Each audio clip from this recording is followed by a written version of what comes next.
নমস্কার বন্ধুরা, হাত দিয়ে মেখে নিন মুসুর ডাল। মুসুর ডাল হাত দিয়ে মেখে বানিয়ে নিন দুর্দান্ত স্বাদের সহজ রেসিপি, যেটা থাকলে এক থালা ভাত ও অনেকগুলো রুটি নিমেষেই খেয়ে নেওয়া যায়। এটা আজ কিভাবে বানাবো সেটা দেখতে হলে শেষ অবধি পুরো ভিডিওটা দেখতে হবে। তো এই দেখো, আমি নিয়েছি ধুয়ে রাখা কিছু মসুরের ডাল, তাতে দিয়ে দিলাম কুচিয়ে রাখা একটা মিডিয়াম সাইজের আলু। তো তারপর যেটা নেব সেটা হলো একটা বড় সাইজের পেঁয়াজকে ঝুড়ি ঝুড়ি মতো কেটে নিয়েছি। তো আর নিয়ে নিলাম চেরা কাঁচা লঙ্কা আর একটা বড় সাইজের টমেটো। তো এই সমস্ত উপকরণগুলোর উপরে আমি দিয়ে দেব কাঁচা 1 চামচ সরষের তেল। তো দেখো, আমি তেল অলরেডি দিয়ে দিয়েছি। তো এই মিশ্রণটির ওপরে দিয়ে দিলাম 1 চামচ হলুদের গুঁড়ো, 1 চামচ জিরে গুঁড়ো, তারপর দিয়ে দিলাম 1 চামচ কাশ্মীরি মরিচের গুঁড়ো। দেখো, তারপর যেটা দিয়ে দেব সেটা হচ্ছে 1 চামচ ধনে গুঁড়ো আর পরিমাণ মতো লবণ। তো এই সমস্ত উপকরণটাকে আমি কিন্তু 1 মিনিট সময় ধরে ভালোভাবে মিশিয়ে নেব। পুরো মিশ্রণটিকে ভালোভাবে মাখিয়ে নিয়ে তার উপর দিয়ে দেব কয়েকটা রসুনের কুচি। তো তারপর দেখো, ভালোভাবে আবার মিশ্রণটিকে আমি মাখিয়ে নিচ্ছি। তো মাখিয়ে নেওয়া হয়ে গেছে। এইদিকে কড়াইও চাপিয়ে দিয়েছি। এই কড়াইটাকে একটু গরম করে তার মধ্যে দিয়ে দিচ্ছি 1 চামচ মতো সাদা তেল।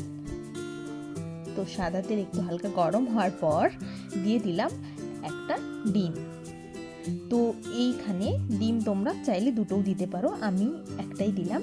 তো তার উপর দিয়ে দিলাম একটু লবণ আর একটু গোলমরিচের গুঁড়ো, কারণ গোলমরিচের গুঁড়ো দিলে একটু খেতে ভালো লাগে।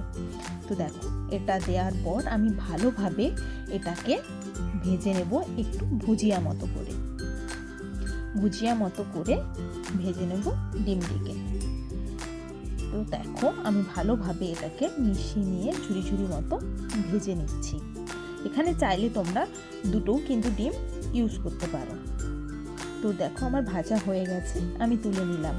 তো তার মধ্যে দিয়ে দিলাম 2 চামচ মতো সরিষার তেল। তো সরিষার তেল একটু গরম হয়ে যাওয়ার পর তার মধ্যে ফোড়ন হিসেবে দিয়ে দিলাম 2টো শুকনো লঙ্কা আর 1 চামচ কালো জিরে।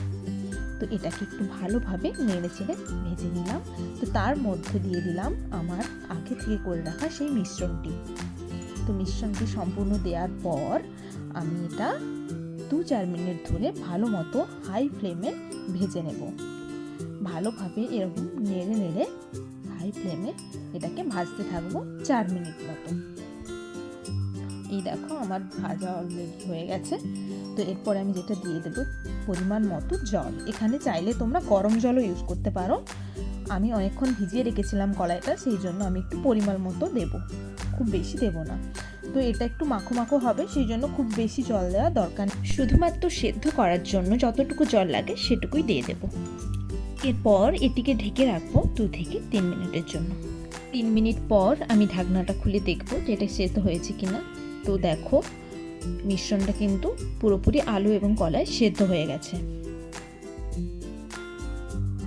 তো মিশ্রণটিকে ভালোভাবে একটু মাঝে নিয়ে তার উপরে দিয়ে দিলাম আগে থেকে ভেজে রাখা সেই ডিমের ভুজিয়াটা। তারপর এটাকে আমি একটু ভালোভাবে নেড়ে নিলাম। দেখো, মিশ্রণটা আমি ভালোভাবে নেড়ে নিচ্ছি, এটা মিডিয়াম ফ্লেমে করতে হবে। তো তার উপরে দিয়ে দিলাম একটু গরম মশলা। সেটাকে আমি আর একটু ভালোভাবে মাখিয়ে নেব মিশ্রণটা পুরোটা। তো দেখতেই পাচ্ছ, গরম মশলা আমি অলরেডি দিয়ে ছেড়ে দিয়েছি। 1 মিনিট মতো এটা ফুটিয়ে নেব। আমি দিয়ে দিলাম 1 চামচ মতো ঘি। এখানে চাইলে আপনারা বাটারও ইউজ করতে পারেন, আমি 1 চামচ মতো ঘি ইউজ করেছি। এবং মিশ্রণটিকে আবার আমি ভালো মতো করে মাখিয়ে নিচ্ছি। এটা কিন্তু মিডিয়াম ফ্লেমে আমি করছি। আজের রেসিপি কিন্তু অলমোস্ট রেডি হয়ে গেছে। তো এই রেসিপিটি ভাত বা রুটির সাথে পরিবেশন করুন। কথা দিচ্ছি, রেসিপিটি একবার বানালে বারবার বানাবেন। আমার ভিডিওটি ভালো লেগে থাকলে একটি লাইক এবং চ্যানেলটিকে সাবস্ক্রাইব করবেন। তো বন্ধুরা, দেখা হচ্ছে পরের ভিডিওতে। ততক্ষণ অবধি সবাই সুস্থ থাকবেন, ভালো থাকবেন। নমস্কার।